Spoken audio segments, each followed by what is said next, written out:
स्वागत है दोस्तों अपने YouTube channel ITI technical course में। दोस्तों जैसा कि फर्स्ट ईयर की क्लास चल रही है और अध्याय 2 पर हम लोग पढ़ रहे हैं और पढ़ रहे हैं इलेक्ट्रीशियन टूल्स, यानी इलेक्ट्रिकल से जितने भी औजार यूज किए जाते हैं अपने इलेक्ट्रीशियन पे वही हम लोग कर रहे हैं। इसके पहले मैंने 3 क्लास आपको कंप्लीट करा दिया है टूल्स से रिलेटेड, तो आप लोग उसको ज़रूर देखिए। और मैंने जैसे स्क्रू ड्राइवर वगैरह सब बहुत तरीके से कंप्लीट कराया है, इसको नोट्स कर लेना क्योंकि हर एक एग्जाम पे 1-2 टूल्स आपसे पूछे जाएंगे या उनकी तस्वीर दिया जाएगा, फोटो लगा दिया जाएगा, पूछ लिया जाएगा कि कौन सा टूल्स है उसका नाम बताइए, या कोई टूल्स दिया रहेगा उसका कोई पार्ट का नाम पूछेगा। तो आपको ये मालूम होना चाहिए कि कौन से टूल्स में क्या क्या पार्ट्स होते हैं, किन पार्ट का क्या काम होता है, तो आपको ये मालूम होना चाहिए। स्क्रू ड्राइवर करवा दिए थे, स्क्रू ड्राइवर के बाद जैसे हमारे पोकर हो गया, पोकर करवा दिए थे।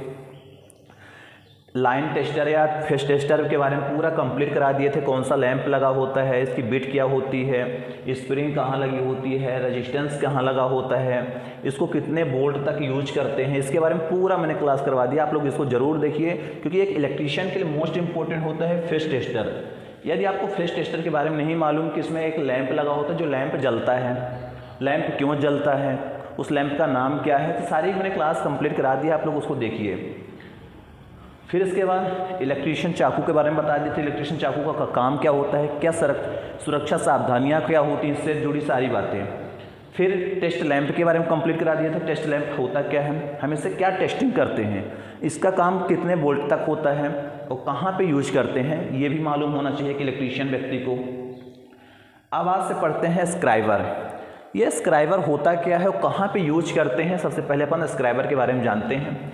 और आप लोग ये चैनल पे भी सब्सक्राइब नहीं किए हो, नए हो तो आप लोग सब्सक्राइब कर लीजिए ताकि आपको पूरी कंटिन्यू क्लासेस मिलती रहे। सबसे पहले देख लेते हैं स्क्राइबर है क्या।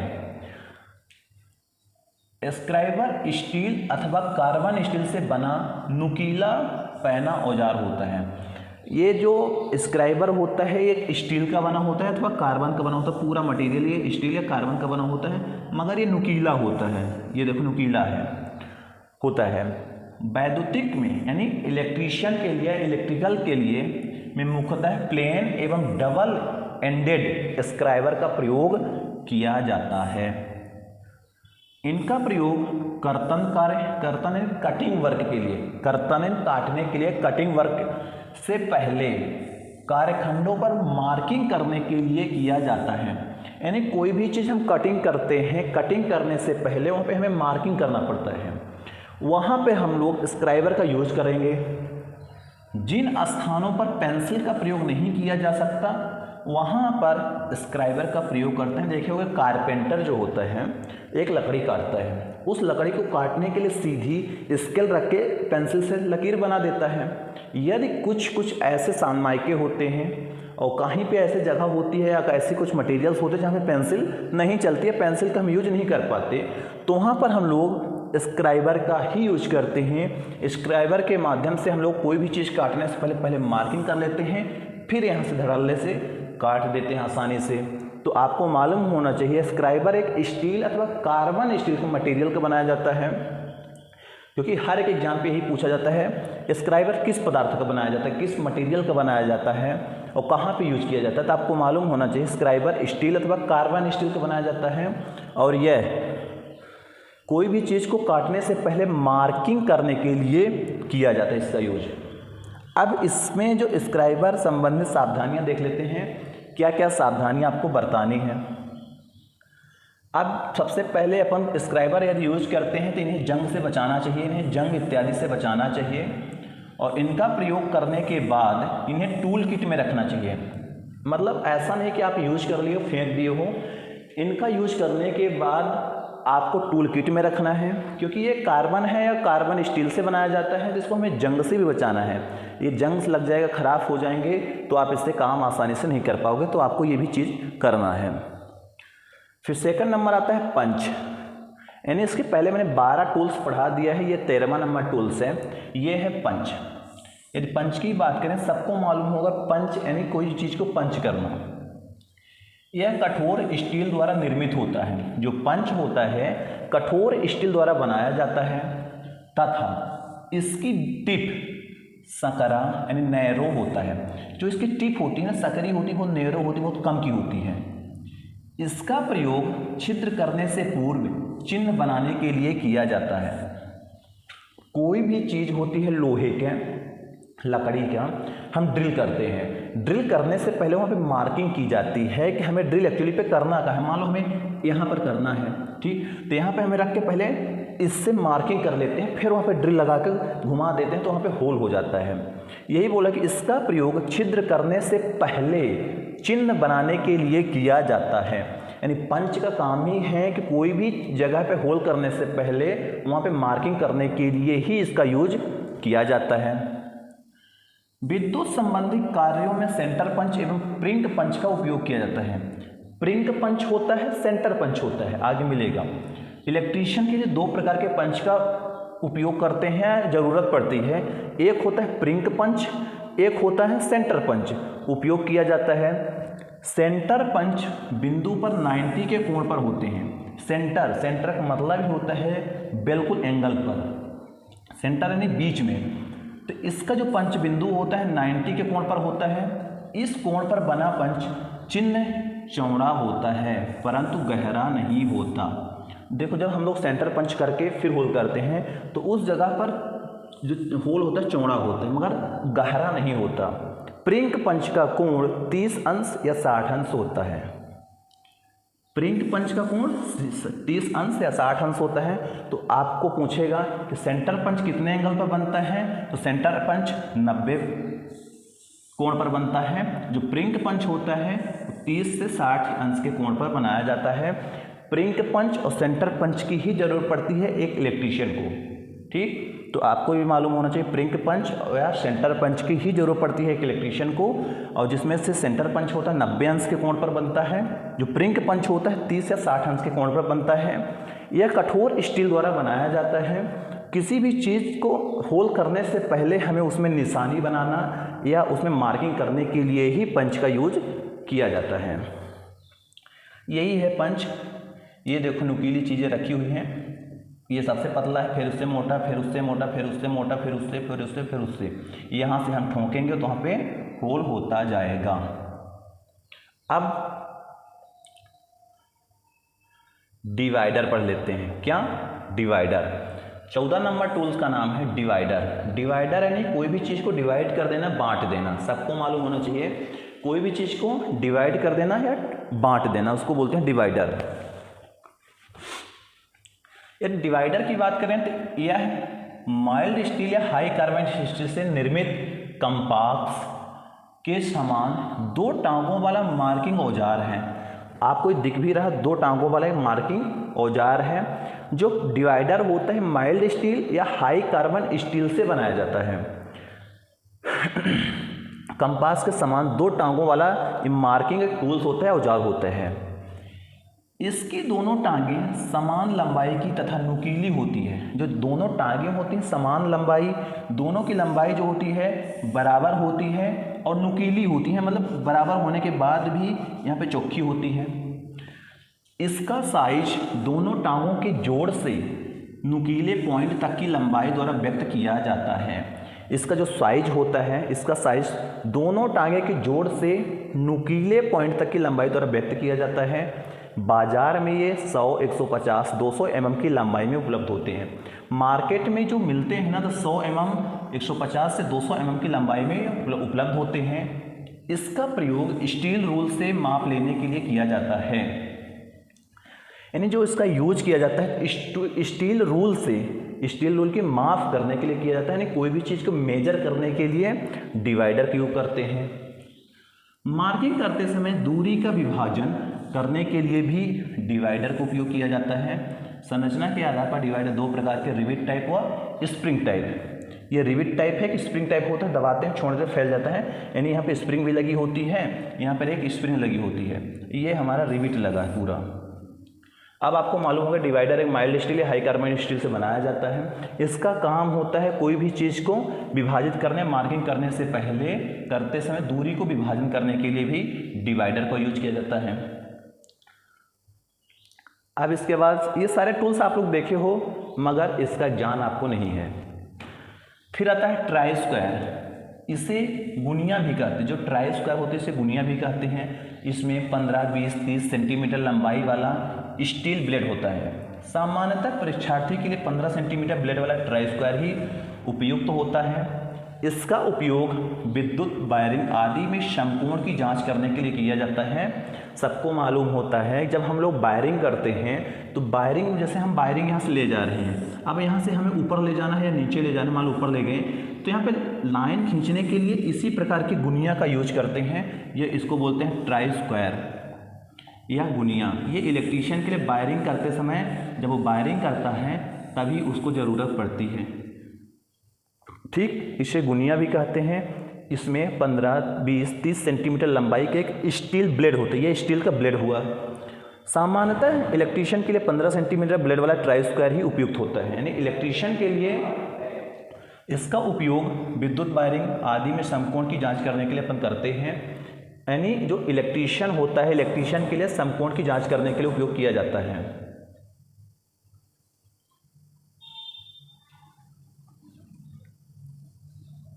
नेक्स्ट है जैसे इसमें स्टील रूल। स्टील रूल यानी इसकी लंबाई प्रायः 15.30 से या 10 सेंटीमीटर होती है। स्टील रूल सबको मालूम होगा, स्टील रूल इसको बोलते हैं। ये एक स्केल है, ये स्केल है। इसके द्वारा कम से कम मापी जाने वाली लंबाई, जिसे अल्पतमांक भी कहते हैं, मतलब जो स्टील रूल होती है तो इसकी जो लंबाई होती है 15.3 से 10 सेंटीमीटर होती है। इसके द्वारा कम से कम मापी जाने वाली लंबाई, जिसे अल्पतमांक कहते हैं, यानी 0.5 mm नाप सकता है, उससे कम नहीं। बोलता है सबसे कम लीस्ट काउंट यानी 0.5 mm अर्थात 1/32 इंच होती है। इसका उपयोग तारों, औजार, बोल्ट एवं सर्किट बोर्ड में प्रयुक्त अवयव आदि की लंबाई मापने के लिए किया जाता है। सबको मालूम होगा कि जो स्केल होती है, स्केल का उपयोग हम लोग कोई भी चीज़ को मेजर करने के लिए, नापने के लिए ही सबसे ज़्यादा यूज करते हैं। इलेक्ट्रीशियन वाले से वायरिंग जब करते हैं उसकी मेजर करते हैं, या जब बोर्ड बनाते हैं तब करते हैं, या स्विच लगाते हैं तब उसको मार्किंग करते हैं, वहाँ पर स्टील रूल का ही यूज किया जाता है। स्टील रूल की सबसे कम से कम मेजर हम कर सकते हैं 0.5 यानी 1 इंच का आधा। ट्रांसफार्मर, बफिंग मोटर आदि की बाइंडिंग करते समय भी इंसुलेशन सीट के सही आकार की माप लेने हेतु भी किया जाता है। जब हम बाइंडिंग करते हैं तो बाइंडिंग करने में जो इंसुलेशन यूज करते हैं उस इंसुलेशन के टाइम पर भी इसका यूज किया जाता है। नेक्स्ट क्वेश्चन है माइक्रोमीटर। सबको मालूम होना चाहिए माइक्रोमीटर होता क्या है। 17वां नंबर है, यानी हम इसके पहले 16 औजार पढ़ लिए हैं। 17वां है माइक्रोमीटर। माइक्रोमीटर द्वारा तारों का व्यास एक जांच किया जाता है। यानी जो माइक्रोमीटर है, माइक्रोमीटर के द्वारा तार की मोटाई को हम मेजर कर सकते हैं। इसके द्वारा 1 mm के 100वें भाग तक माप ली जा सकती है। यानी बहुत कम, बहुत छोटी छोटी, बहुत पतले पतले वायर को मेजर करने के लिए हम लोग माइक्रोमीटर का यूज करते हैं। यही देखना है कि माइक्रोमीटर द्वारा तारों का व्यास एक जांच किया जाता है। व्यास यानी मोटाई, कोई भी तार है उसकी मोटाई जांच करने के लिए माइक्रोमीटर का ही यूज करेंगे। इसके द्वारा 1 mm के 100वें भाग यानी जो 1 mm होता है उसके छोटे से छोटे भाग तक माप ले सकते हैं। तार की माप के लिए जिस तार का व्यास लेना है उसे स्पिंडल तथा सरफेस के बीच रखा जाता है। कोई भी जब हम तार का व्यास नापते हैं, तार की मोटाई नापते हैं, तो उसमें एक स्पिंडल होता है और एक सरफेस होता है। उन्हीं के बीच की में रखकर वायर को नापते हैं और फिर थिम्बल को घुमाते हैं। एक थिम्बल होता है, नट होता है, उसको घुमाते हैं। जिस माप पर तार सही प्रकार फिट हो जाता है उस माप को माइक्रोमीटर के स्केल पर पढ़ लेते हैं। चित्र में माइक्रोमीटर को दर्शाया गया है कुछ इस प्रकार। माइक्रोमीटर आया ही नहीं, कट गया है, दिखा देंगे, कल आपको ले आके दिखा देंगे। तो यानी समझ जाओ कि जो माइक्रोमीटर होता है तो माइक्रोमीटर का काम ही होता है कि वायर की मोटाई मापना। वायर की मोटाई बहुत पतले पतले हमें वायर नापना है तो हम माइक्रोमीटर के माध्यम से नाप सकते हैं। माइक्रो यानी मतलब होता है बहुत छोटी छोटी वस्तु की मोटाई को नाप सकते हैं, बहुत पतले पतले वायरों को आसानी से मेजर कर सकते हैं। फिर आता है वायर गेज। वायर गेज यानी इसके द्वारा भी सुपर इनेमल तारों या केबल का व्यास ज्ञात किया जाता है। इसके चारों ओर परिधि पर कटिंग होती है। इसके चारों ओर देख लो छोटे छोटे छोटे छेद बनाए गए हैं। यही बोलता है बायर गेज। बायर का गेज यानी बायर की मोटाई नापने वाला गेज ही बायर गेज कहलाता है। इसके द्वारा भी सुपर इनेमल तार या केबल का व्यास ज्ञात किया जाता है। इसके चारों ओर परिधि पर कटिंग की जाती है। यहाँ पर आपको छोटे से छोटा दिख रहा होगा, फिर इधर बड़े साइज होता जा रहा है। यानी सबसे बड़ा साइज ये है। इस बायर गेज का उल्टा नाप चलता है। यानी यहाँ पे 0 लिखा है मगर यहाँ पे सबसे बड़ा होल बना हुआ है। यहाँ पे 1 लिखा है मगर थोड़ा सा कम है। यहाँ पे 2 लिखा है, कम है। यानी जितना बड़ा नंबर होगा उतना पतला बायर होगा, जितना कम नंबर होगा उतना मोटा बायर होगा। यहाँ पे 36 लिखा हुआ तो सबसे छोटा है, मगर यहाँ पे 0 लिखा है तो सबसे बड़ा होल है। तो इसका मतलब ये होगा कि नंबर जब बढ़ेगा तो हमारी साइज घटेगी, और जब नंबर घटेगा तो साइज बढ़ेगी बायर की। इनमें तारों को डालकर उससे जो छेद होते हैं, जो होल हैं, ये बोला, ये जो होल हैं, इनमें तारों को डालकर उसकी गेज एक जांच कर लेते हैं। गेज यानी मोटाई नाप लेते हैं। जिस स्लॉट में भी तार ठीक से फिट हो जाता है, जिस स्लॉट में तार आसानी से फिट हो जाता है, वही उसका गेज नंबर होता है। यानी जब हम किसी बायर गेज में बायर को मेजर करते हैं तो बहुत सारे होल होते हैं, उस होल पे डालते हैं जिसमें से आसानी से सट कर बायर निकल जाए, चला जाए। उसी के नंबर को हम लिख लेते हैं, नोट कर लेते हैं कि हमारा इतने mm का बायर हो गया। यानी इनमें तार को डालकर उसकी गेज जांच कर लेते हैं। जिस स्लॉट में भी तार ठीक से फिट हो जाता है वही उसका गेज नंबर होता है। इसी प्रकार धातु की चादर की मोटाई भी इसके द्वारा जांच की जा सकती है। ठीक, यानी बायर गेज के माध्यम से हम लोग बायर की मोटाई नापते हैं, इसको बायर गेज ही बोलते हैं। और 0 से लेकर 36 नंबर तक यह दिया रहता है बायर गेज को मेजर करने के लिए। फिर मापन टेप देख लेते हैं। मापन टेप आपको सबको मालूम होता है, मेजरिंग टेप जिसको बोलते हैं, मेजरिंग टेप। मापन टेप के द्वारा किसी भी जाग अथवा वस्तु की अधिकतम लंबाई को मापा जा सकता है या विभिन्न लंबाई में उपलब्ध है। सामान्यतः विद्युत मैकेनिक 150 सेंटीमीटर लंबी मापन टेप प्रयोग करते हैं। मापन टेप में एक स्प्रिंग लगी होती है जिसके कारण मापन के बाद या स्वतः ही बॉक्स के अंदर चली जाती है। संरचना में दिखाया गया है। देखे होंगे कि मेजरिंग टेप एक फीता होता है। हम जब वायरिंग करते हैं तो इस फीते से पहले मेजर कर लेते हैं, नाप लेते हैं कितने मीटर है, कितने सेंटीमीटर है। तो हम लोग फिर उसके अनुसार ही वायर को कटिंग करते हैं। हम ऐसे नहीं करते कि बिना नापे वायर को कट कर देंगे, हमारा वायर छोटा हो जाएगा या ज़्यादा बड़ा हो जाएगा। तो इस फीते के माध्यम से हम लोग आसानी से नाप सकते हैं। इसको मेजरिंग टेप बोलते हैं, आप लोग देखे भी होंगे। और इलेक्ट्रीशियन के लिए 150 सेंटीमीटर वाला अपन मेजरिंग टेप यूज करते हैं। 20वां नंबर टूल्स है, यानी 20 नंबर टूल्स की बात करें तो साहुल होता है, प्लम बॉब। ठीक, यह एक डोर से लटका हुआ भार होता है जिसका प्रयोग मैकेनिक ऊर्ध्वाधर रेखा खींचने या ऊर्ध्वाधर रेखा का परीक्षण करने के लिए इनकी नीचे तली में नोक टिप होती है। ये साहुल बोलते हैं। हम लोग जब वायरिंग करते हैं ना, खड़ी में वायरिंग खड़ी करने के लिए ऊपर से साहुल को लटका देते हैं, फिर वहाँ पर मार्किंग कर लेते हैं, तब जाकर वायरिंग हमारी जो दीवार कटिंग होती है, दीवार आसानी से अच्छे से कट जाती है। इस साहुल के माध्यम से हम लोग यही करते हैं कि जो ऊर्ध्व रेखा बोल रहे हैं कि लाइनिंग करने के लिए या परीक्षण करने के लिए, टेस्टिंग करने के लिए कि हमारी लाइन सीधी या नहीं सीधी, उसी के परीक्षण करने के लिए हम लोग साहुल का यूज करते हैं। मापक औजार से संबंधित सावधानियां।